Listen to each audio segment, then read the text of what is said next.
TV Câmara, Campinas. Olá, boa tarde. Quarta-feira, 15h08.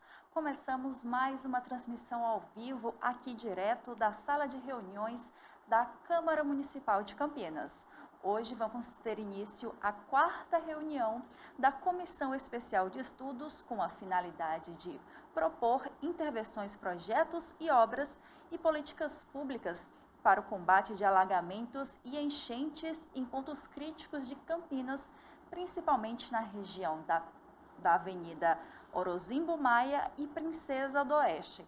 Quem vai comandar esta reunião é o vereador Paulo Búfalo, que tem o tema desta vez de urbanismo e preservação ambiental para mitigação de desastres. Lembrando que você pode acompanhar a transmissão aqui pela TV Câmara Campinas no canal 11.3 da TV aberta, no canal 4 da NET e 9 da Vivo Fibra, além das nossas redes sociais, Facebook e YouTube. A partir de agora, vocês acompanham esta reunião com o vereador Paulo Búfalo.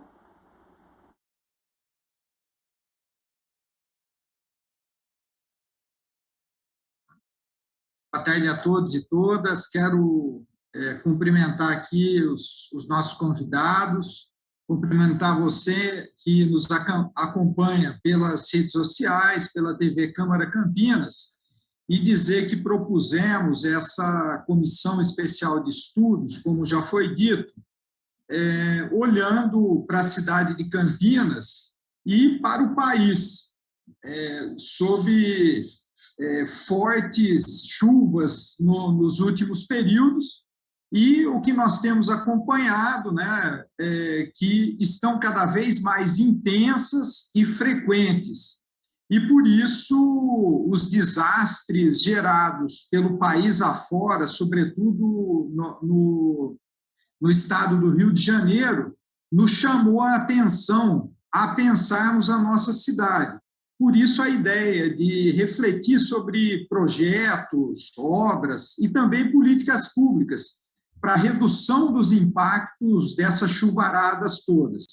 Para isso, nós começamos aqui a fazer essa reflexão, temos essa comissão constituída, composta por esse vereador, pelo vereador Cecílio Santos, que está aqui presente, é relator da nossa comissão, e também pelo vereador Arnaldo Salvetti, que vem participando intensamente aqui na coleta de dados, enfim.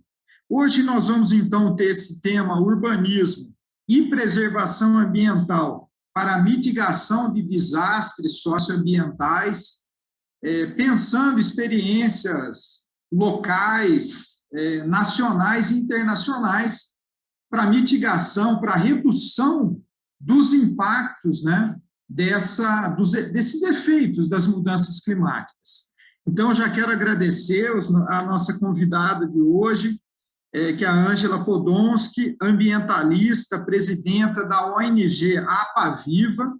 Depois vai poder se apresentar, ela vai iniciar fazendo a sua abordagem, e também agradecer ao professor João Verde, que é da Faculdade de Arquitetura e Urbanismo da PUC Campinas, e que pensa também políticas públicas nesse campo.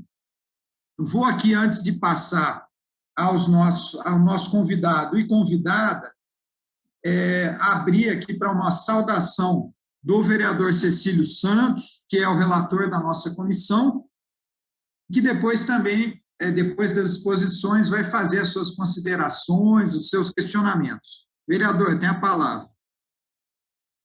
Obrigado, vereador Paulo Búfalo, cumprimento Vossa Excelência, cumprimento aí os trabalhadores da TV Câmara, os técnicos, o pessoal que está nos acompanhando, as assessorias, e quero agradecer também a disponibilidade dos nossos convidados, a Ângela, que tem uma larga experiência, ambientalista da APAVIVA, e também o professor João Verde, que estuda esse tema, é presidente do Conselho de Desenvolvimento Urbano de Campinas. Certamente terão contribuições valiosas com esta casa e esta comissão em particular. Então, sejam bem-vindos, boa tarde A você que está nos acompanhando também, né, vereador Paulo Búfalo, pode mandar sua contribuição, né, pode entrar em contato com a comissão e também encaminhar suas reflexões, questionamentos, contribuições que serão muito bem-vindas. Obrigado. Obrigado, vereador Cecílio. Aliás, muito bem lembrado, agradecer aqui os trabalhadores, tanto do cerimonial, como do auxílio às comissões, como das comunicações e da área tecnológica, que tem batalhado muito para nos manter aqui dialogando com você aí, que está na sua casa, no seu espaço de trabalho. Então, vamos lá, eu vou passar, então, a professora Ângela, é professora também, né, além de presidenta lá da ONG Apaviva, e já vou passar para que ela possa fazer a sua saudação e já iniciarmos sua exposição. Pode ser, Ângela? Então, vamos lá, depois seguimos com o professor João Verde. Seu microfone, Ângela. Agora sim. Boa tarde a todos, um prazer estar aqui com vocês. Agradeço muito a oportunidade de poder estar discutindo um tema tão importante. Vereador Cecílio e vereador Paulo não podiam vir em melhor hora, porque a gente está assistindo as mudanças climáticas no nosso dia a dia e o quanto isso está impactando em nossas cidades. Então, foi excelente a iniciativa, vou acompanhar até o fim essa comissão para ver os resultados, para que as medidas possíveis de mitigação contra esses desastres, essas tragédias que a gente está assistindo, possam acontecer aqui em Campinas, que a gente use recursos para prevenir as tragédias e não só sofrer depois que elas acontecem, né? Então, parabéns para vocês, estou muito feliz. E um prazer também estar com o professor João Verde, que é um parceiro antigo aqui das causas ambientais na cidade. Então, eu me apresento, inicio me apresentando, eu sou Ângela Podolski, a ONG Apaviva já existe há 10 anos aqui em Campinas, a sede é na APA de Campinas, em Sousas, e nós temos como principal foco a preservação dos recursos naturais do município, especialmente da APA, porque a APA é uma área de proteção ambiental, ela representa a APA de Campinas, né, e ela representa 1/3 do município da cidade, e ela foi criada justamente pela importância e pelo volume de recursos naturais ainda preservados do município. A APA é o nosso cinturão verde, e ela permaneceu como tal porque existiu uma lei protetiva, que foi a lei da criação da APA em 2001, quando o Toninho cria e assina essa lei, e essa unidade de conservação do uso sustentável, a lei da unidade de conservação do uso sustentável passa a vigorar.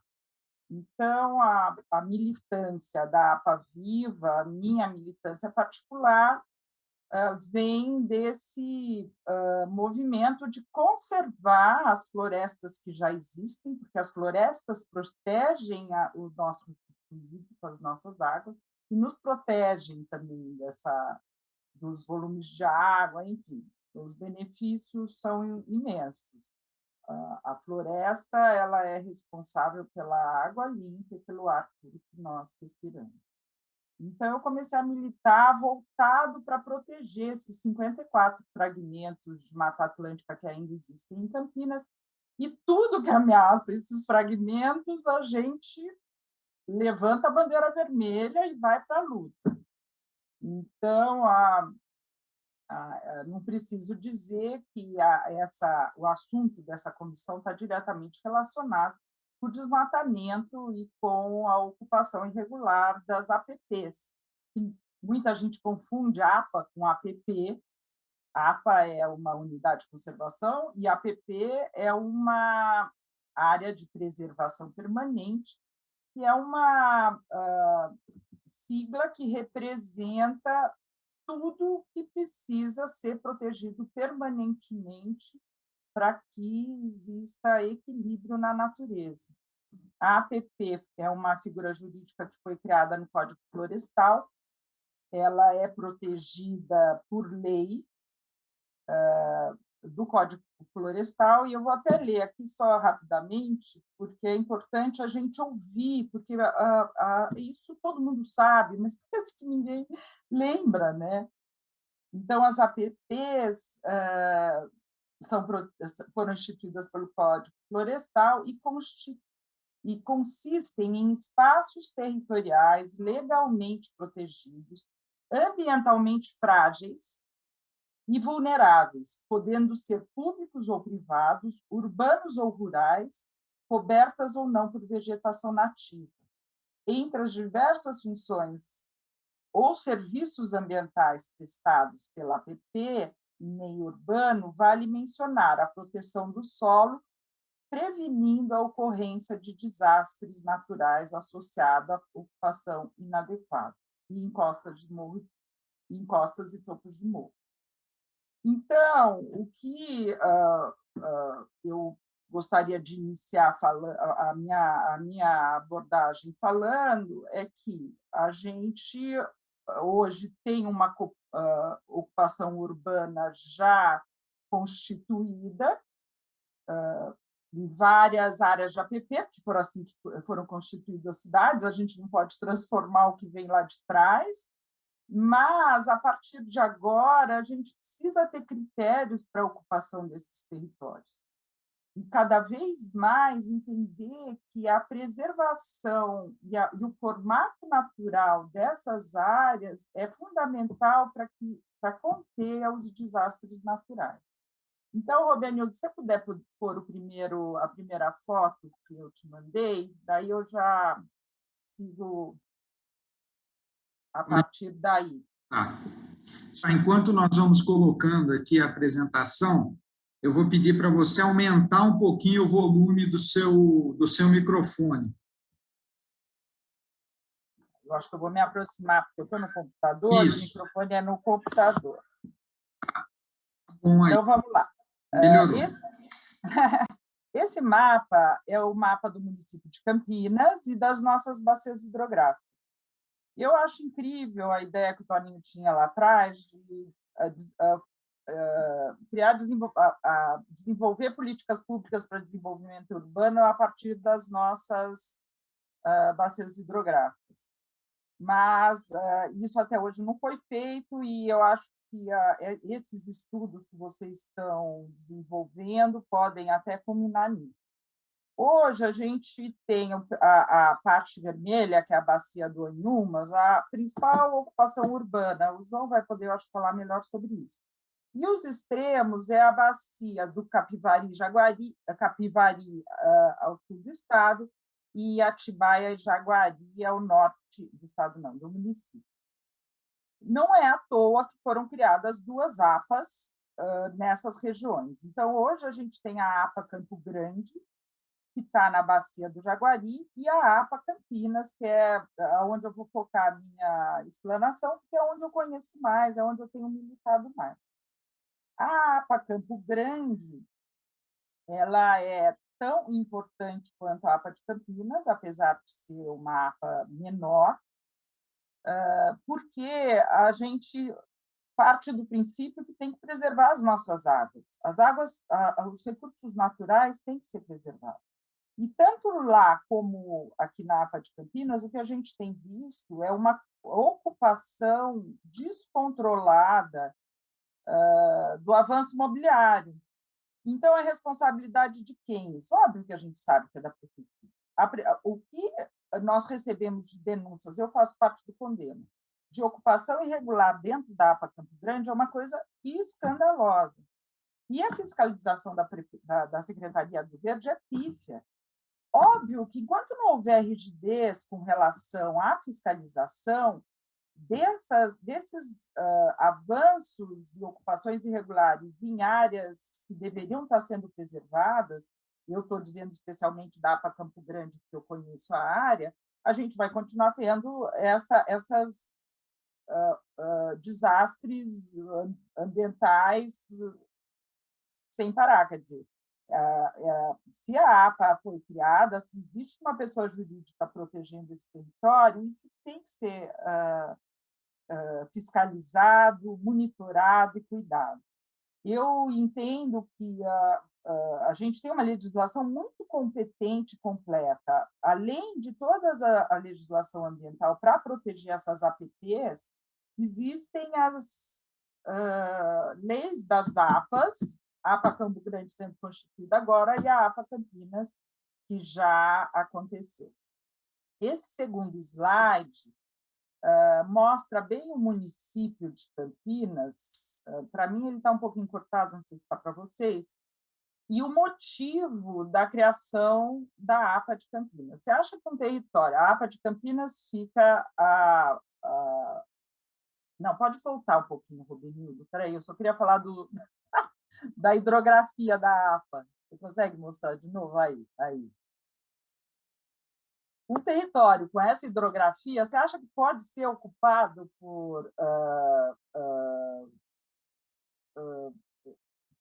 pode ter expansão urbana? Ele pode ser ocupado, ele pode ser impermeabilizado? Não dá.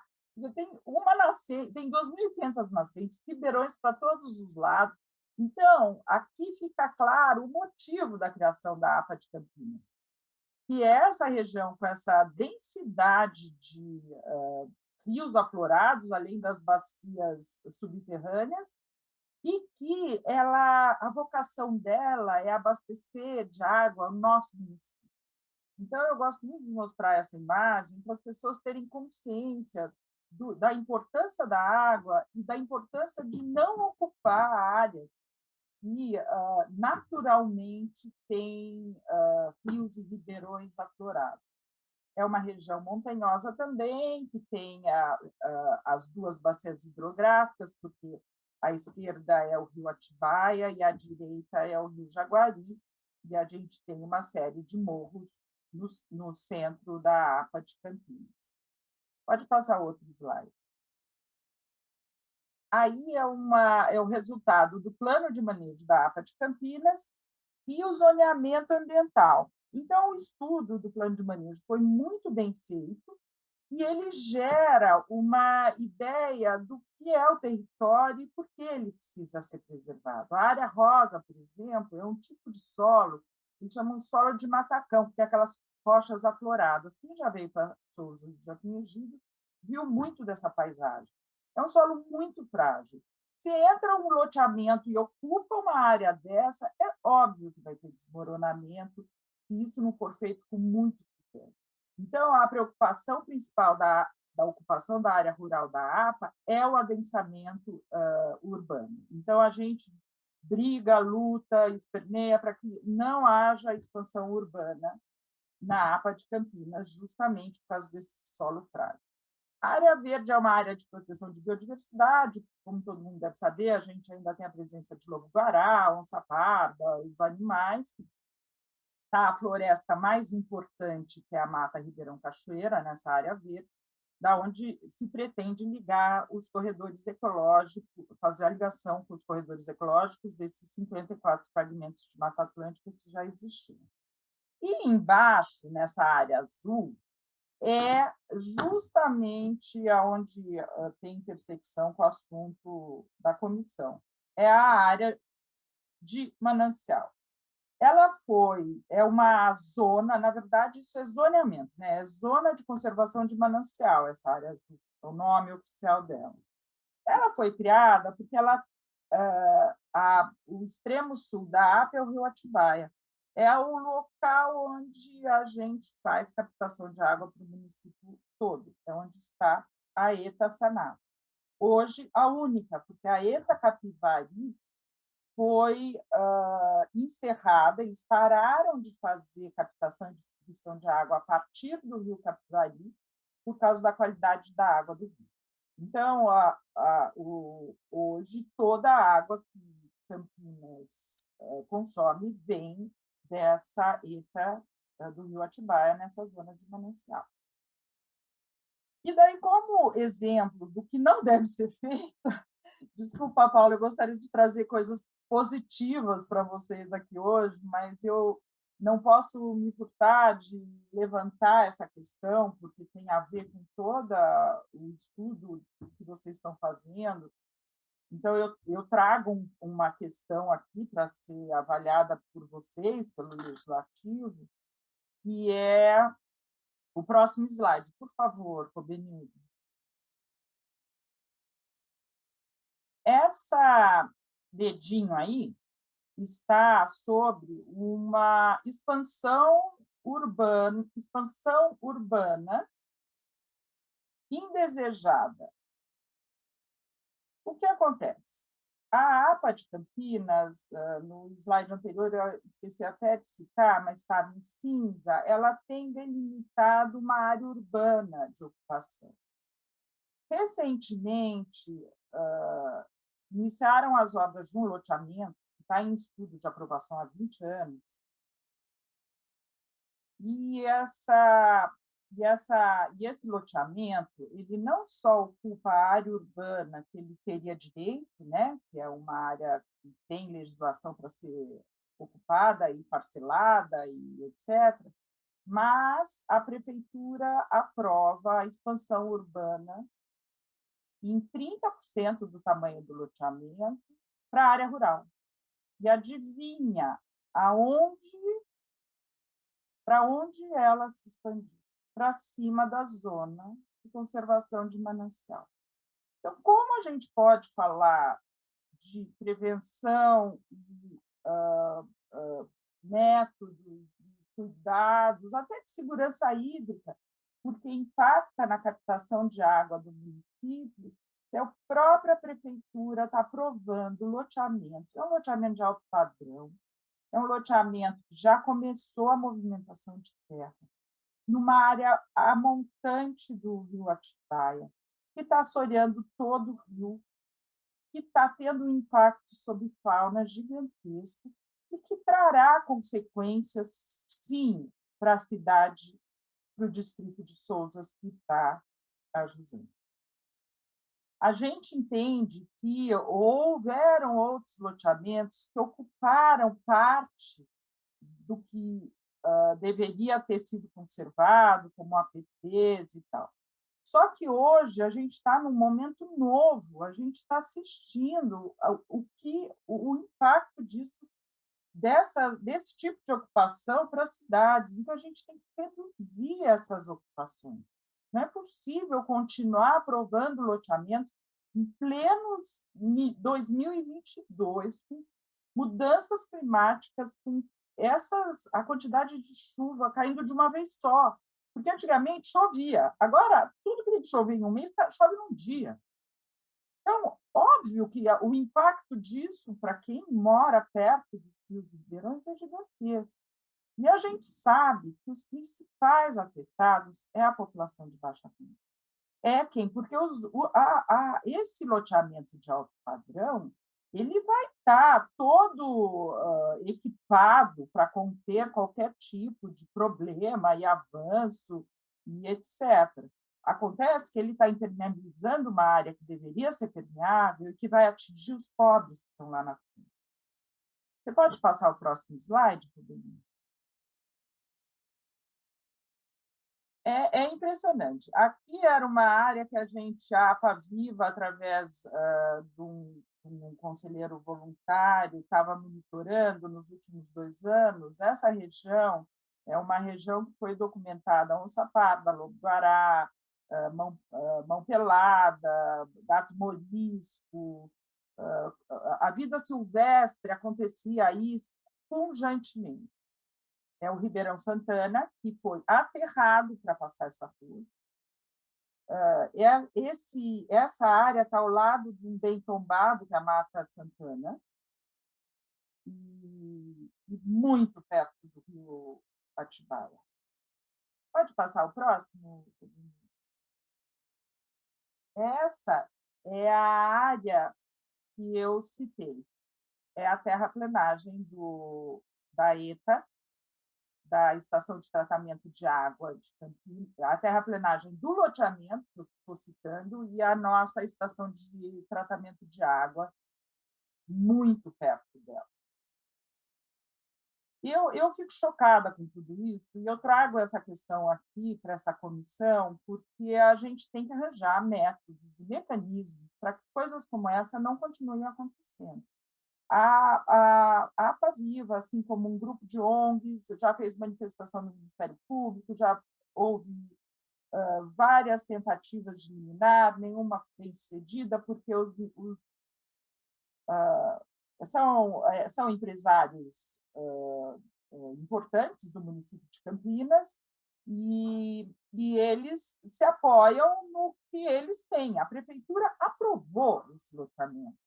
Então, é difícil hoje mudar isso. O que a gente queria era essa área rural, que eles estão ocupando, na nossa opinião, ilegalmente, não eles sendo os responsáveis por isso, mas o próprio poder público que abre a deixa para que eles ocupem, que volte para o município, porque é protegendo as matas ciliares, as beiras de rio e ribeirão, é que a gente vai conseguir conter esses alagamentos que a gente está assistindo todo dia aí em todos os jornais. Uma hora é na Serra do Rio, uma hora é em Minas Gerais, outra hora, e qualquer hora vai ser aqui em Campinas, como já aconteceu com a cidade de Souza, que já foi alagada. Eu estou falando especificamente desse território que eu conheço mais, mas eu tenho certeza que isso ocorre na cidade inteira. Na APA Campo Grande, que é uma região de uma população de uma classe menos favorecida que a APA de Campinas, isso está ocorrendo diariamente, a ocupação irregular dessas APPs, dessas áreas de preservação permanente, e alguma coisa tem que ser feita para conter. Então, eu paro por aí, eu estou disponível para demais esclarecimentos, espero que tenha contribuído, e podendo contribuir com mais alguma coisa, eu me coloco à disposição e espero ter ajudado um pouco com a comissão, trazendo um problema real. Hoje, essas imagens são da semana passada. Até a semana passada, isso tudo era verde. Robinho, eu acho que tem só mais um último slide que mostra a terraplenagem do loteamento. Isso já dobrou de tamanho essa semana, tá, gente? Olha o Rio Atibaia lá embaixo. Essa aqui é da semana passada. As imagens dessa semana dobraram de tamanho. E essa terra toda solta vai para onde? Vai para o Rio Atibaia, lógico. Então, e assoreando o rio, a gente sabe que a situação das enchentes piora muito. Então, era isso. Muito obrigada pela oportunidade e agradeço mais uma vez estar aqui, podendo trazer essas causas tão importantes para o nosso movimento ambientalista de proteção de florestas e mananciais. Bom, obrigado, Ângela. Obrigado, Ângela, pela sua exposição. Avalio que são contundentes esses registros, essas evidências que você traz à reflexão dessa comissão, pensando, sobretudo, em critérios mais rigorosos para ampliação da nossa ocupação urbana. Então, eu quero passar ao professor João Verde para que ele possa fazer também as suas análises dentro do tema urbanismo e prevenção ambiental para mitigação de desastres, pensando tanto nos registros trazidos aqui pela Ângela, como também, professor, nessa ideia da nossa ocupação já constituída. É possível políticas, intervenções nessa região e que envolvam o conjunto da comunidade e que possam reduzir os impactos dessa chuvarada? Quero fazer essa provocação aqui para que o senhor possa fazer a exposição. Fique à vontade, professor, eu já agradeço aqui sua disposição. Boa tarde, vereador Paulo Búfalo. Boa tarde, vereador Cecílio. Boa tarde, amiga Ângela. A todos os ouvintes que estão participando, as pessoas que estão assistindo. É muito ampla, a conversa é muito ampla, os problemas são muito amplos. Eu sou professor da Faculdade de Arquitetura e Urbanismo da PUC há 30 anos e dou aula parte de urbanismo, né? Tem até uma disciplina sobre as cidades do século XXI, a questão da modernização da cidade, e que a gente analisa esses problemas urbanos no mundo todo e como muitas cidades estão se resolvendo. E hoje mesmo eu estava na aula falando com os alunos do primeiro ano, que a gente enfatiza muito com os alunos do primeiro ano, que infelizmente nós arquitetos somos profissionais que trabalham com a natureza e se a gente não tiver um cuidado, não tiver uma responsabilidade muito grande pelo que nós fazemos, nós somos grandes dilapidadores da natureza, né? Desde a ocupação do território, os nossos projetos urbanísticos, a construção das casas, os materiais de construção que nós utilizamos. Para fazer o cimento tem que se desmontar uma montanha, para se fazer aço tem que se desmontar uma montanha, tirar areia dos rios, argila dos rios. Então, tudo envolve. Então, a gente tem que trabalhar com muita responsabilidade para a gente minimizar muito os problemas que podem ser causados. Da mesma maneira que a gente pode estar resolvendo problemas para as pessoas, fornecendo locais para moradia, para educação, para saúde, para cultura, para o trabalho, para a produção, nós também estamos estragando o planeta. Então, a gente tem que ser muito responsável, tem que ser muito cuidadoso com relação a isso.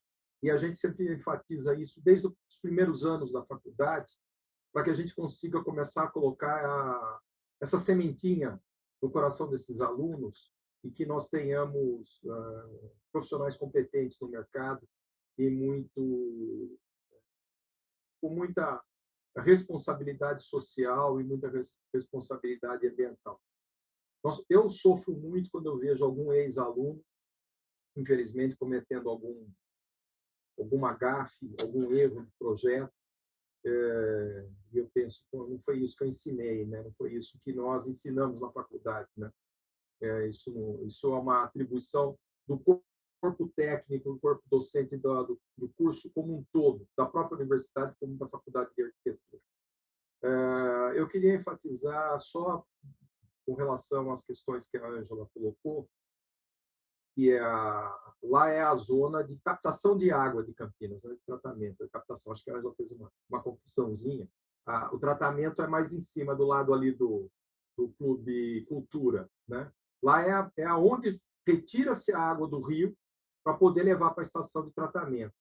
Eu fiz uma fala no final do ano, que eu também sou conselheiro do CODEPAC, e que foi discutido no conselho a questão desse loteamento, foi feito denúncias, etc. E isso já, infelizmente, foi aprovado. Essa área que foi utilizada da área rural, esses 30%, deveria ter sido tratado com cuidado muito grande por parte do poder público. Isso foi muito alertado pelo COGEAPA. Na época, minha esposa fazia parte do COGEAPA, fez parte da comissão que analisou esse loteamento, muitas críticas foram colocadas, o processo foi e voltou diversas vezes, tiveram problemas com relação ao EIA-RIMA desse loteamento, que o EIA-RIMA previa uma área e depois a área loteada foi maior do que a própria análise do EIA-RIMA, e teve uma série de circunstâncias. Eu não sei muito bem os detalhes. Eu quero enfatizar a fala que eu fiz no CODEPAC, e que eu falei que toda a sociedade de Campinas vai pagar o pato por esse erro do poder público de ter admitido que a área loteável tenha chegado tão perto da área de captação de água de Campinas, como as imagens que a Ângela apresentou. Ali deveria ter sido feita uma grande área de recomposição de mata para ser um mitigador da chegada dessa terra que, durante a obra, qualquer grande temporal que tiver, nós vamos ter grandes quantidades de terra que vão para dentro do rio. E provavelmente a captação de água vai ter que ser suspensa por alguns dias, às vezes talvez até semanas, por conta do rio ficar sujo, ficar cheio de lama, de barro, etc. Então, infelizmente, nós vamos, por alguns anos, ou muitos anos, ter esse tipo de problema com relação a esse loteamento. Porque agora é a questão da obra. Depois vão ser as próprias casas, as construções que vão estar sendo construídas, com movimentação de terra, com aterros, com cortes, com recortes de terra, que vindo um temporal, vai tudo para dentro do rio. Porque desce, o rio está na parte mais baixa, está na cota mais baixa do terreno, e é quem vai receber essa sujeira toda, né? Essa terra, essa lama que vai escorrer. Então, eu queria enfatizar para essa comissão, eu sou extremamente solidário com todas as palavras da Ângela, e que é realmente isso. E isso é muito mais grave do que nós poderíamos imaginar. E hoje a gente está vendo aí com essas imagens feitas pelos drones aí da movimentação, que isso é uma questão que tem que ser feita alguma coisa. O Ministério Público tem que fazer, a Prefeitura tem que suspender a obra uma determinada faixa antes do rio, tem que ser feita alguma coisa, porque nós vamos pagar o pato com relação a essas circunstâncias. Infelizmente, nós vamos.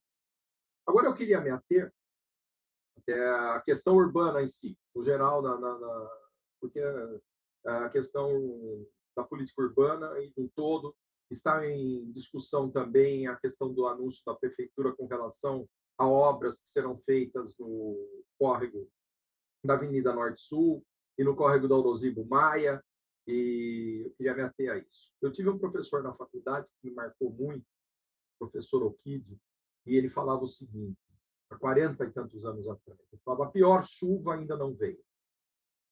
E cada vez que vem algum temporal desses, daí eu lembro das palavras do professor Okid, a pior chuva ainda não veio, as chuvas vão ficar cada vez mais intensas, porque 70% da energia produzida é produzida para as cidades. Então, todas as formas de produção. Aqui no Brasil ainda nós temos uma matriz energética das hidrelétricas, que também trazem problemas ambientais de ocupação de área que poderia ser agricultável, e de áreas alagadas, e de alturas de barragens, o próprio perigo da altura da barragem, mas é mais limpo do que utilizar o carvão, do que utilizar os fósseis, óleo diesel, gás natural e óleo combustível, tudo derivado do petróleo. E, infelizmente, cada vez que nós temos um problema energético no país, aumenta-se o gasto, o consumo, produção de energia elétrica a partir dessas fontes não renováveis. Nós temos condições de ter fontes bastante renováveis, principalmente a partir do sol e a partir dos ventos. E isso está se ampliando muito. Hoje, a energia solar, por exemplo, custa 20% para a implantação do que custava 10 anos atrás. Então, essa matriz aí tem muito para ser ampliada e nós temos o melhor sol do mundo aqui no nosso país. Então, nós podemos minimizar. Outra questão é o seguinte, 75% dos gases de efeito estufa no mundo são produzidos dentro das cidades e para as cidades. Não são produzidos para a produção de energia, são produzidos pelos carros, pelos caminhões, pelos ônibus, pelo transporte como um todo. Então, nós temos que mudar essa matriz de mobilidade dentro da cidade. Nós temos que enfatizar mais o transporte público, nós temos que diminuir o trânsito de automóveis, nós temos que adensar a cidade. Quando a gente fala de adensamento, muita gente fala, mas o prédio é ruim, o prédio, a altura, a verticalização. Mas eu digo, muito mais ruim é nós estarmos ocupando, ampliando o sistema viário da cidade, ocupando áreas livres, áreas rurais, e nós poderíamos ter legislações para enfatizar, colocar mais gente na cidade já estabelecida, e não permitir que a cidade se amplie. Agora, dentro da cidade estabelecida, nós temos que ter sistemas mistos, né? Comércio, serviços, habitação, que as pessoas possam morar perto do trabalho, perto das suas atividades, das suas necessidades de compra, de lazer, etc. Então, por isso, nós vamos minimizar o transporte público, nós vamos minimizar o transporte individual, nós podemos estar fazendo uso do mais antigo meio de transporte da humanidade, que chama-se pernas, e também de utilizar as bicicletas. de utilizar ciclovias. Nós, infelizmente, não temos um plano cicloviário muito bem fechado aqui para Campinas. Ainda tem-se a intenção, a ideia de que ciclovia é para lazer, é para diversão, e não para mobilidade, para as pessoas transitarem. Então, eu enfatizo a necessidade de um plano de ciclovia. Enfatizo a questão da requalificação da vegetação dentro da cidade.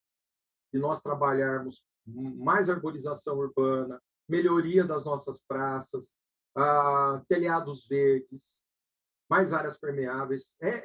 O próprio poder público nos exige que, quando nós fazemos os projetos, nós tenhamos 10% de área de terreno como área permeável, que vai entrar água, chuva vai poder entrar. Mas, se nós olharmos, às vezes, as áreas públicas, das calçadas, muitas praças, tudo, tem enormes áreas impermeabilizadas, com piso, com calçada, com cimentado, que o próprio poder público poderia estar dando o exemplo de estar com jardins e, principalmente, com sistemas de jardins de chuva. Eu tenho até uma apresentaçãozinha aqui, eu não sei se eu consigo compartilhar a tela, mas eu posso enfatizar o seguinte: eu sou contrário a serem feitas grandes obras na cidade que dizem contenção de enchentes. Isso não adianta, isso são paliativos momentâneos numa determinada região. Nós vamos tirar, às vezes, minimizar o problema numa região, nós vamos jogar o problema para outra região. Se a gente não minimizar o problema, às vezes, dentro da área urbana, nós vamos jogar aquela grande quantidade de água para a área rural. Aí vai desbarrancar rio, vai levar árvore, vai levar vegetação de borda, de APP. Nós temos que trabalhar o que a natureza fazia antigamente. Nós temos que reter a água no terreno, reter a água no território. A natureza, as árvores ocupavam o território, chovia, a água caía nas árvores, corria pelo piso, encostava numa graminha e filtrava. Ela demorava dias para chegar no fundo do vale, para chegar no córrego. Agora, em poucos minutos, qualquer chuvinha, em poucos minutos ela está dentro do fundo de vale, ela está lá no córrego. A impermeabilização do território é total. Então, nós temos que trabalhar com jardins de chuva, nós temos que trabalhar com piscininhas, muitas áreas de praças. Em vez da praça estar mais alta que a rua, nós poderíamos ter bolsões mais profundos na praça, para a água da chuva ser canalizada para essas áreas de bolsões e isso funcionar como piscininhas. Essa água ficaria retida e ela iria infiltrando no solo gradativamente. Além dela alimentar o lençol freático, ela não estaria sendo deslocada para os fundos de vale. Então, são muitas as ações. Eu costumo dizer que essas questões elas têm que ser divididas pela sociedade, porque não é a prefeitura que é culpada só, não é o prefeito que é culpado, o técnico é culpado, a tecnologia, o loteamento, toda a sociedade é culpada. Campinas tem culpa de ocupação dos rios desde que a cidade nasceu. A primeira rua aberta em Campinas, a Rua Barão de Jaguara, ela está em cima de um rio, o Córrego do Tanquinho. A cidade já foi construída ocupando em cima dos seus rios. Claro, não se tinha um conhecimento técnico naquela época, né? É um absurdo hoje em dia estar fazendo a mesma coisa. Então, a responsabilidade é de toda a sociedade. Então, eu acho que nós temos que ter políticas de captação de água de chuva, de reaproveitamento de água de chuva, de reter a água de chuva dentro das construções. Se todas as casas de Campinas tivessem uma caixa d'água, um reservatório, para captar 1.000, 2.000 litros d'água, nós iríamos minimizar essas enchentes de maneira exponencial. Edifícios maiores, coberturas maiores, com caixas maiores de captação de água. Essa água, além de não ir para o fundo de vale, não propiciar ter as enchentes, os dramas que nós temos por conta das enchentes, elas poderiam ser reaproveitadas para lavar jardim, para lavar piso, para aguar planta, para lavar carro, e para utilizar nas bacias sanitárias. É um absurdo, em pleno século XXI, a gente está usando água potável, caríssima, numa bacia sanitária para mandar o esgoto embora. Então, nós temos que ter uma política e uma educação para a sociedade para que nós trabalhemos dessa maneira. Cada um faça a sua parte. O poder público tem uma legislação que peça isso, que obrigue a isso, entre aspas, ou que traga algum tipo de benefício, uma diminuição do imposto, uma diminuição no valor da conta de água, alguma coisa que ajude, auxilie, né? Como alguns países fazem, né? O Japão, por exemplo, tem um financiamento para que esses reservatórios de captação de água de chuva sejam feitos. Os Estados Unidos, diversos estados, têm legislação para que a captação de água de chuva seja feita. Tem financiamento para que isso seja implementado. Então, eu acho que são essas questões. E uma outra questão é a educação social. É a sociedade saber que a vegetação é importante, as árvores são importantes, os jardins de chuva, os jardins públicos são importantes, a questão da economia de água é importante, e saber também que nós vamos resolver aos poucos os problemas, cada um fazendo sua parte. Então, o meu ponto de vista é esse. Eu acho que esse dinheiro estaria sendo direcionado. Outra coisa educacional, me desculpem, é a questão de orientar mesmo as pessoas para não enfrentar as enxurradas. Sabe, o carro está em perigo na enxurrada? Deixa o carro. Você vai estar pondo a sua vida em risco, como aconteceu com aquela senhora que faleceu no final do ano, que foi tentar retirar o carro da Avenida Norte-Sul e a enxurrada empurrou para debaixo do carro, ela acabou perecendo, morrendo afogada embaixo do seu automóvel. Então, nós temos que ter uma educação ambiental com isso, saber. Nós não podemos enfrentar a chuva, não podemos enfrentar a enxurrada, não podemos atravessar uma área de cheia, porque a gente não sabe como é que o terreno está naquele lugar. Se foi feito buraco, se foi feito vala, se saiu uma tampa de bueiro, a pessoa pode cair dentro de um bueiro, pode ser arrastada para dentro do rio, do córrego. Isso é uma educação ambiental. Nós temos que promover isso. E, então, são essas questões que eu queria colocar. É uma questão que mexe com o urbanismo todo da cidade. Quando a gente fala de ônibus elétricos, falam, mas o ônibus elétrico é muito mais caro. Mas nós estamos reduzindo a poluição da cidade. Nós estamos reduzindo tanto a poluição sonora como a poluição ambiental que um ônibus a diesel propõe. Quando a gente transforma a cidade mista, nós podemos diminuir muito a movimentação das pessoas na cidade. Quando a gente arboriza a cidade, nós trazemos melhores condições ambientais para as pessoas morarem na cidade. Porque as pessoas, às vezes, saem, querem morar no campo, querem morar num loteamento novo, porque querem mais ar puro, porque, às vezes, a própria cidade não está lhe propiciando um ar melhor. Está lhe propiciando, inclusive, um ar mais quente, uma zona de calor.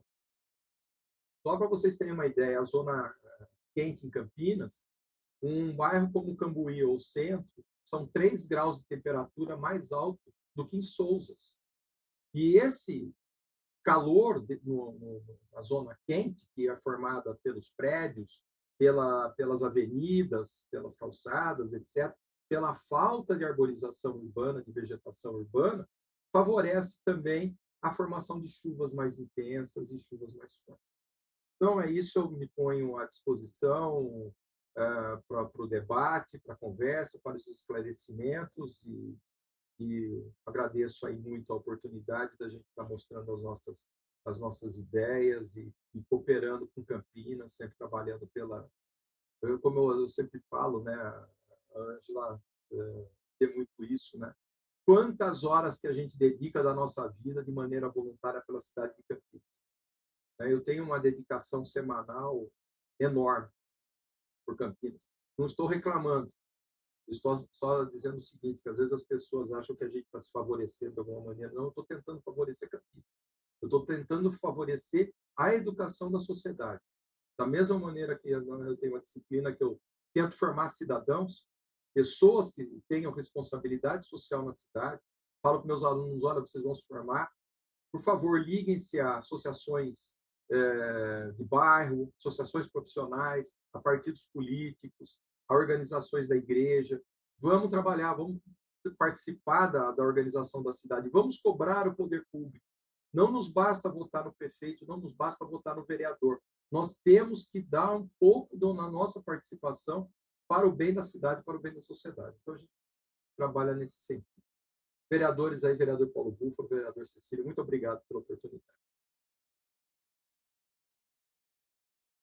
Bom, eu é que agradeço o professor João Verde, a ambientalista Ângela Podonski.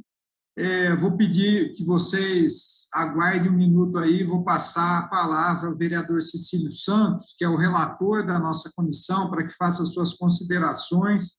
Agradeço aí a nossa assessoria também, que está aqui acompanhando, né, as discussões e no processo de elaboração do relatório, da síntese dessa comissão. Então, o Rubenildo, do nosso gabinete, o Vanderlei, do gabinete do vereador Cecílio, e já quero dizer, professor e Ângela, todo o material que vocês puderem nos encaminhar para subsidiar as suas exposições, aquilo que foi apresentado a essa comissão, e ao final aqui nós tentaremos fazer uma síntese dessa reunião, com encaminhamentos, ideias de projetos. Então, passo aqui a palavra ao Cecílio e depois eu faço as minhas considerações. O vereador, dá só uma licencinha. Depois eu só queria mostrar algumas imagens do que eu falei do Jardim de Chuva e o que eu falei das cidades, mas depois a gente mostra depois dessa rodada, tá bom? Muito obrigado. Muito bom. Teremos tempo ainda. Obrigado, vereador Paulo Búfalo. Brevemente, só comentar as contribuições que eles trouxeram, né, tanto a professora Ângela como o professor João Verde, de grande valia. E fiquei muito impactado com essas informações que a Ângela nos traz sobre a questão do loteamento. Eu penso que dos apontamentos ao fazer o nosso relatório, vereador Paulo Búfalo, é justamente analisar e talvez endurecer um pouco mais o regramento para a aprovação de loteamentos, principalmente nas áreas de APA, que não deveria nem ter loteamento. Acho que a APA é para a gente proteger, é para cuidar, enfim, não é para ter loteamento, de jeito nenhum. Então, eu penso que nós devemos tocar um pouco no nosso relatório essa questão. E a Ângela traz aqui fortemente a questão da fiscalização. Então, os órgãos de fiscalização do município estarem atentos e talvez a gente também, pela Câmara, acompanhar e ter esse detalhamento das propostas de empreendimentos para poder a gente não permitir que essas atrocidades aconteçam. Porque, veja bem, não quero me alongar, mas é um parênteses breve, como o professor João Verde disse, a cidade foi construída, a primeira rua da cidade, em cima do córrego. Então, se a gente continua fazendo isso, primeiro que nós vamos ter sério problema de não ter água suficiente para atender a necessidade da população.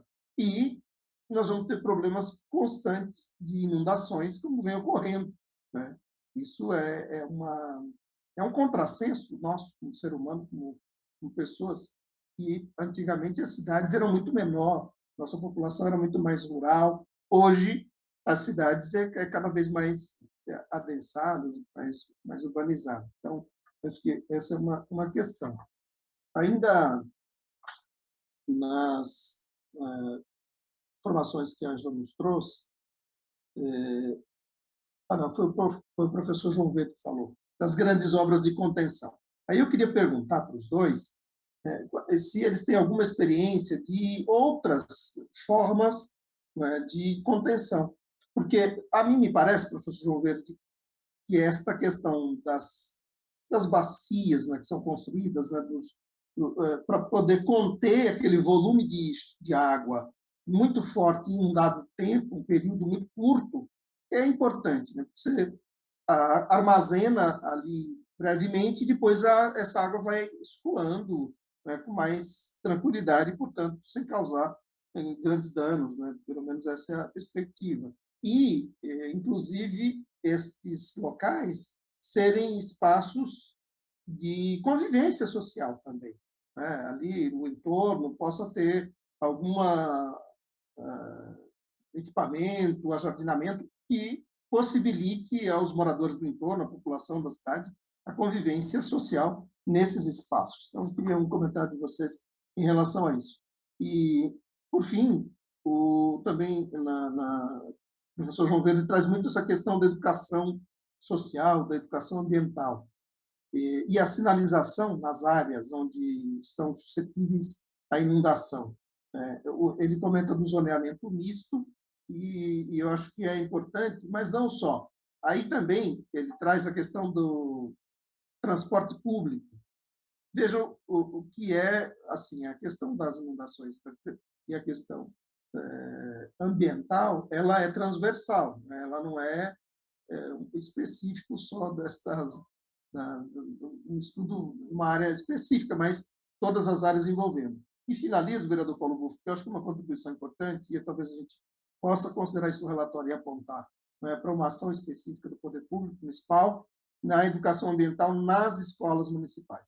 Então, eu acho que é começando ali que a gente vai formando cidadãos mais conscientes, e inclusive podem as crianças, os adolescentes, favorecer esta educação ambiental dos pais, né? Nós que já estamos com um pouco mais de idade. Obrigado, vereador. Obrigado, vereador Cecílio. Essa questão em particular que Vossa Excelência trouxe ao final já foi tema recorrente nessa comissão, quando dialogamos com técnicos do CEPAGRE, por exemplo. A própria Defesa Civil que esteve aqui nos alertou para esse aspecto educacional, de preparação das pessoas, para poderem enfrentar essa realidade que nós estamos vivendo e que é cada vez mais constante nas nossas vidas. O que nós temos visto, eu já trouxe em outros momentos aqui, nesse processo de agravamento ano a ano, acho que o professor João Verde traduziu nessa sua frase, lembrando o seu professor também, falando da pior chuva ainda não veio, ou seja, isso deve nos orientar. E nós vimos em várias situações nos últimos anos, em que cidades consolidadas, espaços que aparentemente estavam protegidos, cederem facilmente, né, as habitações, todo o espaço urbano, às chuvaradas que nós temos visto. Então, há de que as cidades, os poderes públicos olhem para isso e pensem em saídas, em como enfrentar a realidade que está às portas. Então, quero agradecer demais as contribuições trazidas aqui por ambos convidados, né, pela Ângela e pelo professor João Verde, e quero dizer o seguinte, Ângela, para que depois nós possamos, inclusive, caso necessário, pensar outras questões aqui. Mas acho que a comissão, ela, enquanto comissão de estudos, acolhe, assim, toma conhecimento, em particular, desse loteamento, embora, como parlamentares, tanto eu como o vereador Cecílio, já tínhamos informações, em particular, desse loteamento citado na comissão, há requerimentos tramitando nessa casa, cobrando informações do Executivo, e sabemos que o Ministério Público também acompanha a partir de representações da própria ONG APA Viva, como outras ONGs aqui da cidade de Campinas, que denunciam o conjunto desse processo. Então, essa comissão também fará, caso o vereador Cecílio concorde,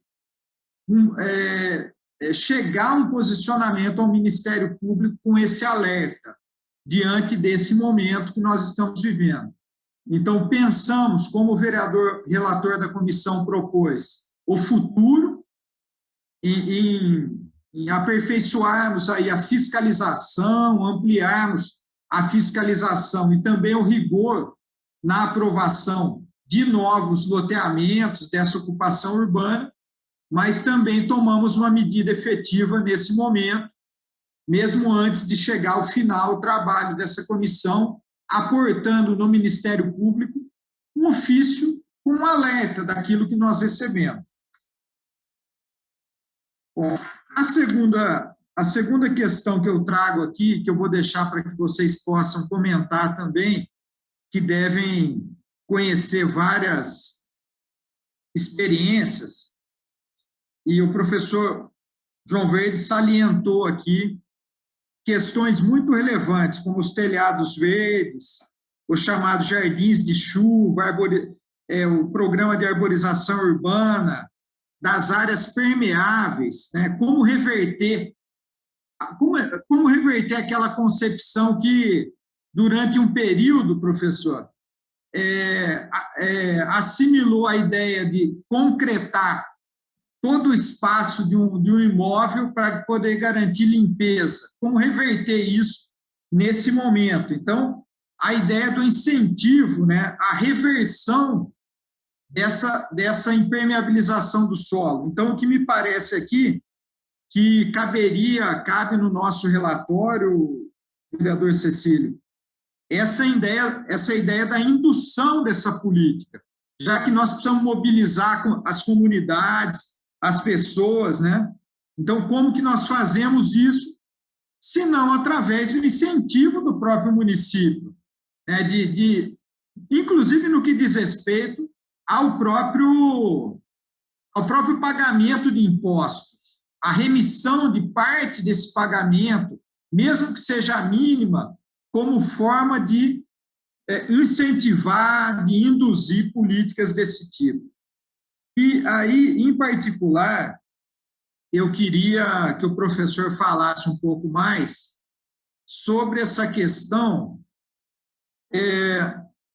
do rebaixamento de parte das áreas de praças públicas para captar uma parte dessa água e, de certa forma, fazer com que ela chegue com menor velocidade no fundo do vale.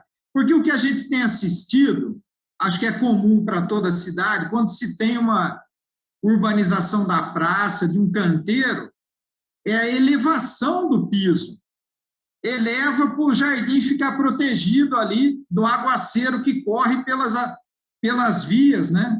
Então, seria a reversão disso, abaixar o nível razoável do território para poder captar essa água. Mesmo numa área urbana central, poderia fazer isso, o que me parece aqui. Então, gostaria que vocês pudessem comentar um pouco mais isso e se, eventualmente, há outras experiências, né, nessa área. E já agradecer aqui novamente as contribuições que estão sendo muito importantes para a nossa comissão.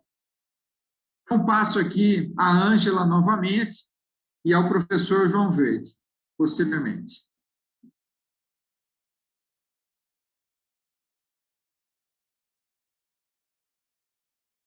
Obrigada, Paulo. Você estava falando aqui do rebaixamento das praças, eu acho uma ideia genial. E eu gostaria de compartilhar uma coisa que também me veio à mente agora, que a Sanasa devia estimular a captação de água de chuva e as cisternas. Eu tive uma experiência, não sei se isso existe ainda, mas a minha mãe era ambientalista. Ela fez cisternas nos galpões industriais que ela construiu. Na época, a Sanasa cobrava por isso.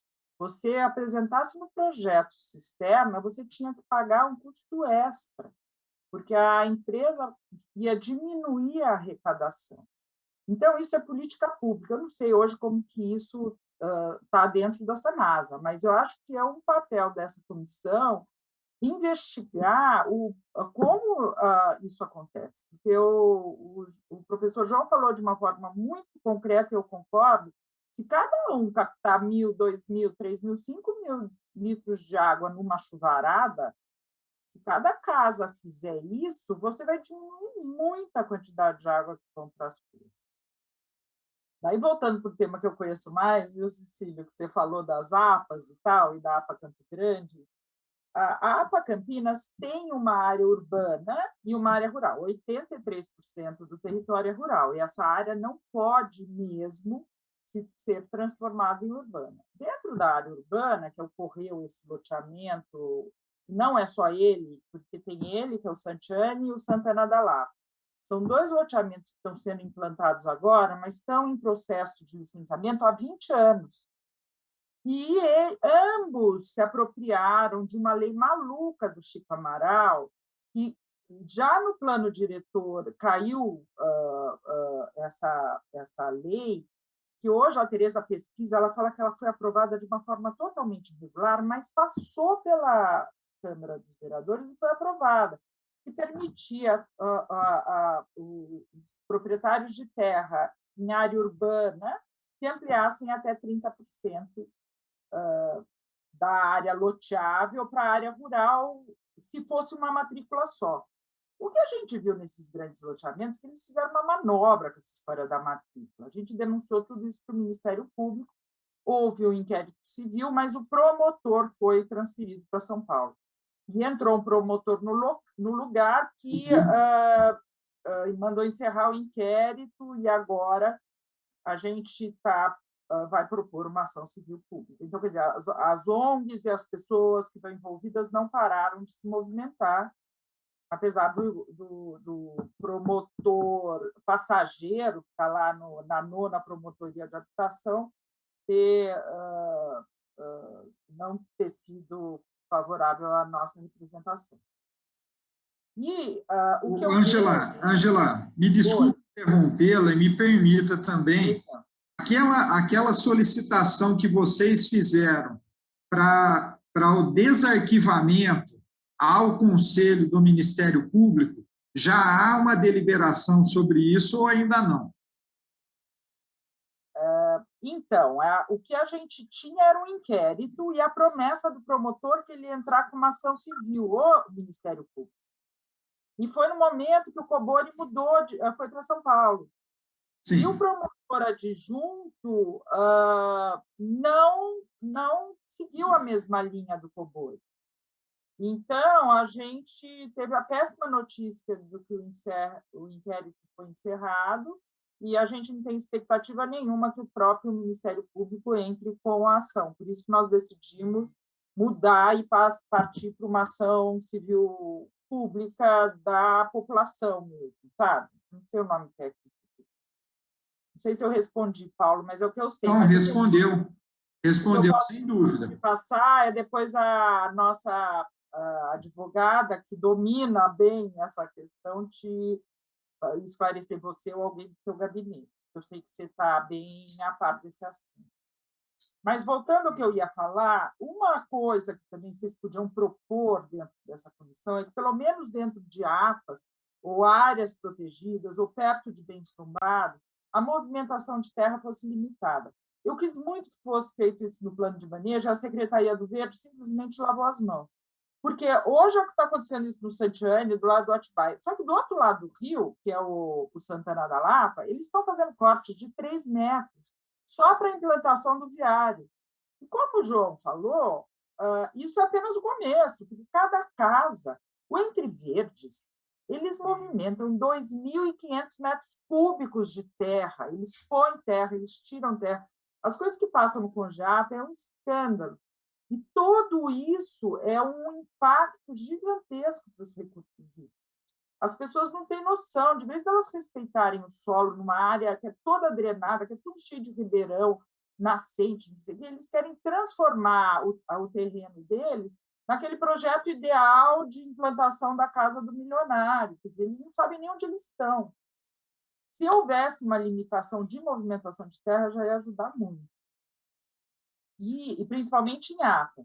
E com relação ao Campo Grande, Cecílio, tem até uma placa lá pedindo a cabeça do secretário do Verde. A gente recebeu no WhatsApp. Por quê? Porque não é possível a quantidade de loteamento irregular que tem lá. E a prefeitura não faz nada. Nada. Quer dizer, o que ela faz ela é ir lá, mas não tem consequências, não consegue conter. E, na minha opinião, esse lado da cidade, que é o Campo Grande, ele tem o direito de ter uma área arborizada, de ter uma área verde, porque a gente sabe que quanto mais pobre o bairro, menos árvore tem nos bairros, mais o impacto das chuvas, mais... E essa APA é um território que essa população que está desse lado da cidade tem o direito. Então, a gente tem que se unir para proteger esse território de alguma forma. Eu estou bem empenhada em ajudar dentro do que for possível. O plano de manejo ainda vai ser feito. E, por último, para encerrar minha fala, na contramão de tudo que a gente está tentando fazer aqui, a Câmara dos Vereadores anterior, acho que não estava nenhum de vocês dois, estava o Carlão, o Peta e a Mariana, que era o nosso grupo ali de defesa do meio ambiente. E eles aprovaram a expansão urbana da APA para cima da zona de manancial e de biodiversidade. Quer dizer, o Zé Carlos teve a pachorra de se apoiar numa solicitação do CIDO, que é de Moradia Popular, que é uma solicitação legítima, para fazer uma emenda parlamentar que aumenta a área urbana da APA, sendo que eles doam 30% para a moradia popular e os outros 70% continuam como loteamento de alto padrão. Você acha que isso vai dar onde? Vai ser mais Santienes acontecendo na APA de Campinas. Isso é um escândalo, isso é uma brecha, que daí o Rogério Menezes fala, não, porque aqui não vai ser aprovado nenhum loteamento baseado nessa emenda parlamentar. Mas e os próximos governantes? Então, a gente tem que mudar isso aí dentro, porque como aquela leizinha sem vergonha do Chico Amaral, que permite a expansão dos 30%, esse artigo 14 da 296, que é a nova lei da APA, é a porta, é abrir para que todo o nosso manancial seja ocupado. Porque hoje o que se vê é que a especulação imobiliária, a ganância, o dinheirinho que todos vislumbram e a pressão que esse grupo faz no poder público é gigantesca. Então, eu queria pedir muito que vocês, se pudessem incluir como prevenção de futuros alagamentos e ocupação de APP e de área irregular, buscasse um caminho para reverter esse artigo 14 da 296, que permite a expansão urbana. E tem muito mais assunto, né? Vocês foram falando, eu fui lembrando, mas não dá para falar tudo, mas eu continuo disponível, vocês precisarem, a gente conversa aí, ou eu mando informações que vocês quiserem. Tem bastante material sobre o Santiane, e eu continuo disponível para essas questões. Então, muito obrigada. Muito bom, Ângela. Eu passo, então, ao professor João Veiga, já dizendo que o relatório dessa comissão é evidente que vai abordar o conjunto desses questionamentos, desses encaminhamentos, as sugestões que estão vindo a essa mesa, enfim, né, a comissão, estão chegando ao relator. Vamos colocar isso em pauta. Podemos não conseguir prosperar essas ideias no interior da Câmara, mas pautadas elas serão, né? Então, nós vamos aqui encaminhar. Passo ao professor João Verde. Obrigado, vereador Paulo. Eu queria só responder aquilo que o senhor disse com relação à mentalidade das pessoas com relação a cimentar o quintal, a tirar o jardim, nessa teoria de facilidade de limpeza, né? Para limpar mais fácil, para não gastar com jardineiro, coisa desse tipo. Eu me frustro enormemente quando eu vou a algum projeto, alguma casa que eu projetei, e quando eu chego lá, o cliente acabou com os jardins, cortou a árvore que estava plantada na frente, acabou com o jardim que havia na frontal da casa, no fundo, no quintal, tirou tudo, porque fica mais fácil fazer a limpeza. E aí não repara, às vezes, o calor que a casa dele aumentou por conta disso, né? E com relação, às vezes, muitos clientes, a gente vai fazer um projeto de uma loja, de um estabelecimento comercial, a primeira coisa que a pessoa quer fazer é cortar a árvore que está na frente do imóvel que ele está comprando ou está alugando, para a fachada aparecer melhor, para a sua placa, o seu outdoor aparecer melhor, mostrar melhor a vitrine. E, no fim, depois reclama que a casa está quente, que é por ar-condicionado, que a vitrine pega muito sol, que a roupa que está colocada na vitrine acaba estragando tudo por causa do sol. E muitas vezes eu falei, mas você tirou a árvore, você cortou a árvore, chamou um camarada ao final de semana, cortou a árvore de maneira irregular. Então, isso a gente acaba ficando extremamente frustrado com relação a isso. Eu quero lembrar o seguinte, quando eu fiz o meu mestrado foi sobre a história do saneamento em Campinas. Eu defendi em 2004 na Faculdade de Arquitetura da Campinas, da PUC. E eu, na época, a Sanasa me deu muito apoio, o pessoal da biblioteca da Sanasa, tive muito apoio com o material que eles me arrumaram, os primeiros projetos de rede de água de Campinas, projetos do engenheiro Antônio Francisco de Paula Souza, Robert, como é que é o nome dele, depois substituiu, né, o Robert, agora me esqueci o nome. Eu sei que depois eu fiz uma palestra na Sanasa a respeito do meu mestrado, e depois eu fui convidado por eles para ir conhecer a estação de tratamento de esgoto do Campo Grande, que na época tinha sido inaugurada, do Campo Grande, não, do Capivari, estação de tratamento de esgoto Capivari, e também foi feita uma visita à primeira captação de água de Campinas, em Rocinha, em Vinhedo, e depois a Sanasa acabou vendendo para Valinhos e hoje serve para abastecimento de Valinhos, quando Campinas passou a retirar água do Atibaia, que também era uma propositura também lá em 1875, 1880, do engenheiro Francisco de Paula Souza, que fez os projetos de rede de água e esgoto de Campinas e distribuição. Campinas começou a ter água encanada em 1891 e retirada de esgoto e tratamento de esgoto em 1892. No final da Norte-Sul, ali perto do lado da igreja Menino Jesus de Praga, havia uma estação de tratamento de esgoto em Campinas. Quer dizer, o esgoto que passou a ser retirado em Campinas no século XIX, ele era tratado naquela época e era jogado água, já o esgoto tratado, no córrego do Anhumas. Quero lembrar também aquela imagem que a Ângela mostrou da área central da cidade com poucos rios, lá do córrego do Anhumas. É o seguinte, naquela imagem tem poucos rios, os rios estão tudo canalizados, os rios estão tudo embaixo de construções, os rios estão tudo embaixo de avenida. Então, nós temos muitos rios que ninguém sabe que existe. Ninguém sabe que o córrego da Orosivo Maia nasce embaixo do Mercadão. A Rua Delfino Sintra, nós temos um córrego embaixo do Delfino Sintra. Havia uma lagoa na Andrade Neves, na Praça Luiz Signorelli, era uma lagoa que servia até de contenção da água. Aquela lagoa foi dessecada e a água levada de uma maneira forte hoje em dia, né, que a Delfino Sintra sempre vira rio, para a Avenida Orozimbo Maia. A primeira parte que foi aberta da Norte-Sul, quando foi feito o loteamento da Nova Campinas, o loteamento da Nova Campinas começa no Cambuí, na Emílio Ribas. Então, tem uma parte ali, depois o espaço da Norte-Sul, e depois vai para o lado do que nós chamamos hoje mesmo de bairro da Nova Campinas. Então, o loteamento foi feito ali pelo urbanista Jorge Macedo Vieira. Foi um grande urbanista, inclusive foi ele que fez o projeto da minha terra, da minha cidade natal, Maringá, e ele fez também os projetos dos bairros do Flamboyant, em Campinas, e do Guanabara. Então, o que nós temos dos bosques no Guanabara e a própria arborização da Nova Campinas foi projetado pelo Jorge Macedo Vieira. E a Norte-Sul, naquele trecho, as avenidas são afastadas.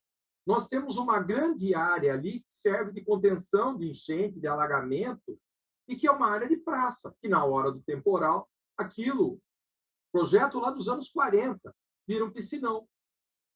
Agora, depois que a Norte-Sul foi o restante aberta, né, porque o projeto original da Norte-Sul, do plano do Prestes Maia, de 38, eu tenho até uma planta feita pelo professor Ricardo Badaró, do seu mestrado, era uma grande área verde a Norte-Sul, que ligaria ali o Cambuí até o Taquaral, fazendo ligação com o córrego da Guanabara, que é o córrego que forma a Lagoa do Taquaral e que passa hoje aterrado embaixo da Praça Arautos da Paz. O rio está enterrado ali embaixo da Arautos da Paz. E haveria aquela grande ligação. Imagina como seria a cidade de Campinas, com a Norte-Sul todinha arborizada, um grande parque linear, ligando desde o Jardim Proença até o Taquaral. Outra coisa, eu queria ver se eu consigo mostrar aqui umas imagens. Vamos ver se eu consigo compartilhar a tela. Fique à vontade, professor. Deixa eu ver. Tá aqui. Com certeza será importante aqui para a nossa comissão. Acho que eu não estou conseguindo aqui compartilhar. Entrou para vocês? Sim, sim. Estamos vendo. Esse aqui é a base do Jardim de Chuva. Mais baixo que os pisos, não sei se vocês estão vendo o meu mouse aqui passando. A Sim. água do canteiro, de estacionamento, de ruas, correriam para esses jardins de chuva. Então, nós teríamos a área ajardinada, vegetação, alguma areia ou brita, e talvez um cano no fundo, um cano perfurado, para tirar o excesso de água. Então, grande parte dessa água infiltrará no solo e alimentará o lençol freático, consequentemente, alimentará as raízes das árvores. Aqui tem uma outra imagem que mostra isso também. Há uma área de estacionamento e o jardim mais baixo que o estacionamento, a água do piso correndo para dentro do jardim. E algumas experiências, essas fotos são de Portland, nos Estados Unidos, a primeira cidade no mundo que começou a desenvolver esses jardins de chuva, justamente para evitar, não alagamento, mas para evitar que a água da chuva, que capta todos os poluentes do ar, fossem com esses poluentes para dentro do rio. Então, eles criaram esses jardins de chuva para essa água ficar armazenada, está correndo pela calçada, né? E esse jardim é um pouquinho mais baixo que o meio-fio, e a água corre para dentro do jardim. E aí essa água vai infiltrando. Tem outras imagens.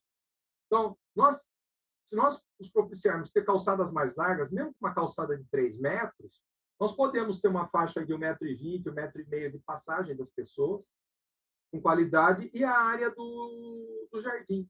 E nós podemos propiciar isso em áreas também de balões, de parte de canteiros, de mudança de acesso de via, que aqui em Campinas hoje é tudo pavimentado, é tudo cimentado. Então, imagina, isso é um pouquinho, e um monte de pouquinhos desse vai fazer uma baita de uma união que vai minimizar muito a questão das enchentes. Olha aqui, outra imagem de Portland. Isso aqui é uma área na frente de um edifício, que poderia ser uma área pavimentada do edifício, mas é uma área de jardim, só que esse jardim está abaixo do nível da rua, captando a água de chuva da rua e fazendo essa água infiltrar numa área particular de um edifício. Aí temos outra área aqui, outro exemplo. Exemplos de praças que podem ser rebaixadas. Essas áreas rebaixadas podem ser jardins, podem ser quadras, podem ser gramados. Na hora da chuva, essas áreas alagam e vão alagar de uma maneira mais tranquila, né? Eu queria mostrar uma última imagem aqui da questão de minimizar na cidade, né? Então, as piscinas, né, seriam aí piscininhas, não grandes piscinões, mas que seriam em áreas verdes, que a grande maioria dos piscinões que são construídos são áreas pavimentadas. Em São Paulo estão fazendo tudo áreas pavimentadas.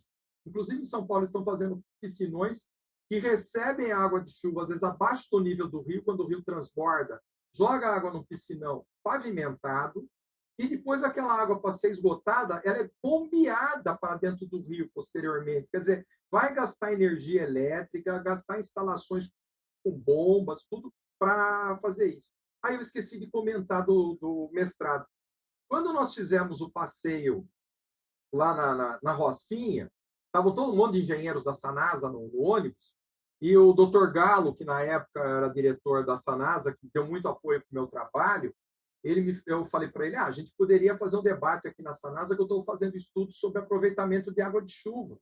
E da gente pode minimizar, né? Um telhado, por exemplo, 200 metros, pode diminuir o consumo de água potável na casa de 15% a 20%. Se todo mundo tivesse uma captação de água de chuva e minimizasse de 15% a 20% o consumo d'água, Campinas poderia crescer mais 300 mil habitantes sem a gente precisar aumentar a captação de água do rio e o tratamento de água, só com o reaproveitamento de água de chuva. Né? Ele falou, Ele falou assim, meu, fica quieto, cara, você está falando aqui com um monte de engenheiro que quer vender água, que quer fazer obra. Se faltar água, eles vão fazer captação, eles vão querer fazer barragem, eles vão querer fazer mais estação de tratamento. Eles não querem economizar água, não. Eles querem que o povo gaste mais água possível para a companhia ter mais lucro, ganhar mais dinheiro. Então, essa frase dele no ônibus, falando, cochichando baixinho para mim, me marcou, eu nunca mais esqueci. E, na verdade, nós temos que mudar esse paradigma, nós temos que mudar isso. E nós vamos mudar isso, a sociedade pensando de outra maneira. Da mesma maneira que esses engenheiros hidráulicos estão querendo abrir avenida, abrir córrego, afundar córrego, fazer piscinão pavimentado. Não é isso que vai resolver o problema. Quanto mais vai chover, aquela obra vai encher do mesmo jeito que a cidade não anteriormente enchia. Né? Então, aqui nós temos vários exemplos, né? Ó, a mata ciliar em volta do rio, a parte das piscininhas, os prédios com a captação aqui de água de chuva, as áreas altas dos morros arborizadas, então os jardins de chuva, as calçadas com vegetação, com arborização, com jardins.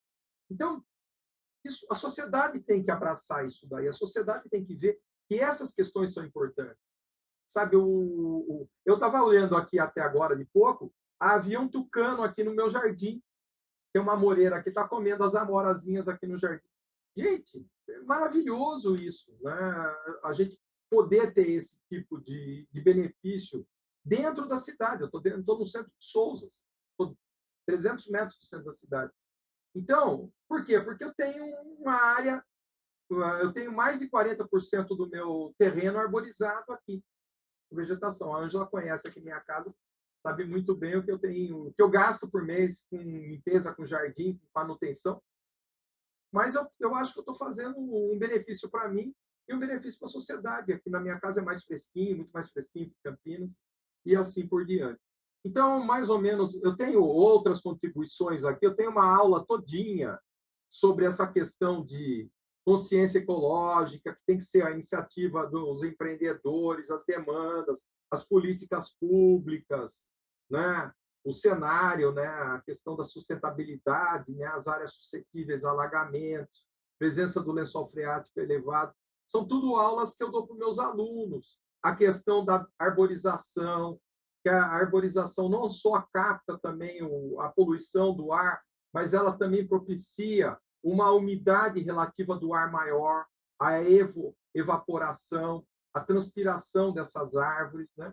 Eu posso passar essa aula, jardins aqui, paredes ajardinadas, telhados verdes.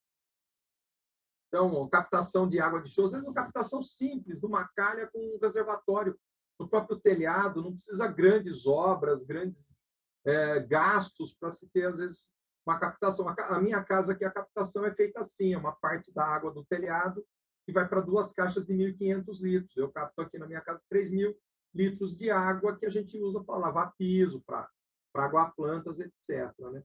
E depois sistemas mais sofisticados, que aí a gente vai ter cisternas, etc., para captar essa água. Aí vai ter um sistema de bomba para bombear no telhado, para poder utilizar nos sanitários. Né? Se essa água passar por uma pré-filtragem, pré-tratamento, pode ser usada, inclusive, num tanque para lavar roupas, pode ser usada numa máquina de lavar roupas. Eu não preciso ter uma água extremamente potável, tem que ter uma água limpa, mas não uma água potável, né, para lavar roupa. E assim por diante. E os reservatórios que tem, às vezes pode ser um reservatório assim, lateral, que ocupa um pequeno lugar numa calçada da casa, não preciso fazer umas grandes obras para ter isso. Então, nós temos que mostrar isso para a sociedade. Temos também os grandes reservatórios, podemos fazer um sistema mais sofisticado, mas podemos começar pelo pouquinho e aumentando posteriormente. A ideia é essa. E aqui captações também, né? A mini cisterna, que inclusive as ONGs estão construindo nas favelas do Rio de Janeiro, estão fazendo mini cisternas nessa, para captação da água de chuva, para evitar também as corredeiras nas áreas dos morros, nas favelas, né? Então, um tanque, uma calha, um pouco de cano, e faz uma mini cisterna dessa que pode armazenar aí 1.000 litros d'água, 500 litros d'água, etc. Então, tem muita gente trabalhando nesse sentido. Aí eu mando pelo WhatsApp depois, aí vocês abrem, tá bom? Professor. Vou descompartilhar minha tela aqui, que eu já estou falando demais aqui. Certo. Agora não estou conseguindo descompartilhar. Tá aqui. Enquanto o senhor vai tentando reverter, deixa eu ver se eu consigo. Vamos ver se eu não vou sair fora aqui da reunião. João, a última reunião que eu participei, os técnicos que me puseram de volta. Eu acho que o Henrique do Paulo pode pôr você de volta. Que ótimo. Muito obrigado. Legal. Muito bom. Professor, olha, essas contribuições aí são fundamentais aqui para o trabalho dessa comissão.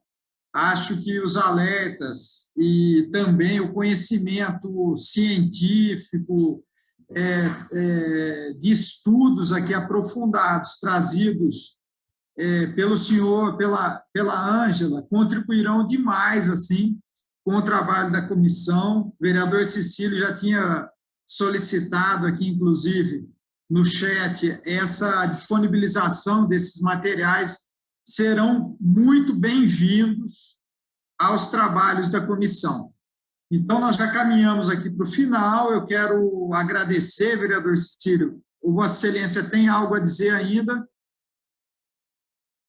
Então, está certo. Ângela, professor João Verde, querem uma última palavra aí?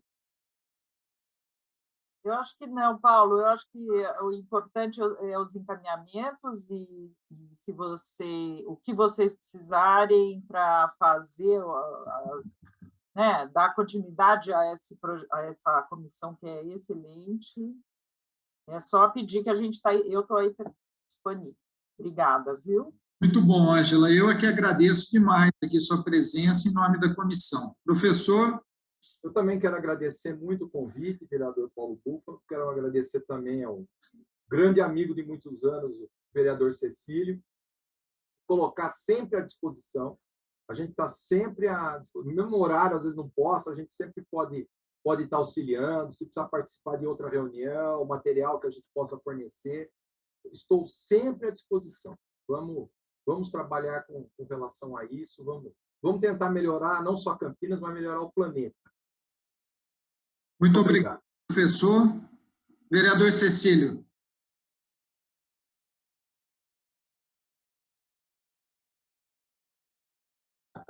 Desculpa, me atrapalhei aqui para abrir o microfone, mas é só agradecer mesmo a Ângela, ao professor João Verde. As contribuições são extremamente valiosas e, como disse o professor João Verde, sua frase final aí, de fato, o nosso desafio é cuidar da nossa casa comum, que é o planeta, não é? Então, é isso mesmo. Obrigado pelas contribuições. Obrigado, vereador Paulo Búfalo. Falando de frase, eu tenho uma. Então, vamos pensar global e agir local. Cada um fazer a sua parte. Boa.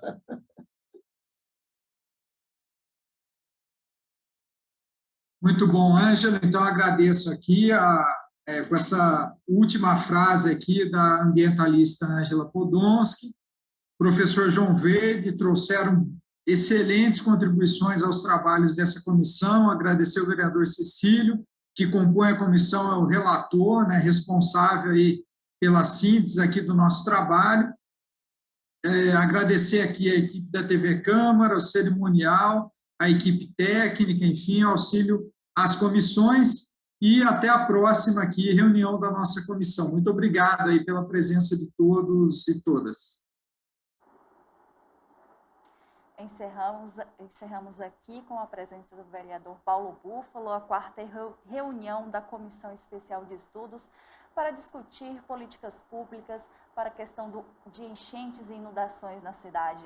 Lembrando que vocês podem acompanhar essa discussão aqui. Se você perdeu a transmissão, você pode ir no YouTube da TV Câmara Campinas, assim como no Facebook da Câmara Municipal de Campinas, e reassistir tudo que passou aqui, deixar seus comentários, e também sempre deixamos à disposição o WhatsApp da TV Câmara, 978293776, para sugestões ou perguntas. Encerramos esta transmissão, mas TV Câmara Campinas continua com a sua programação e espero que você continue com a gente.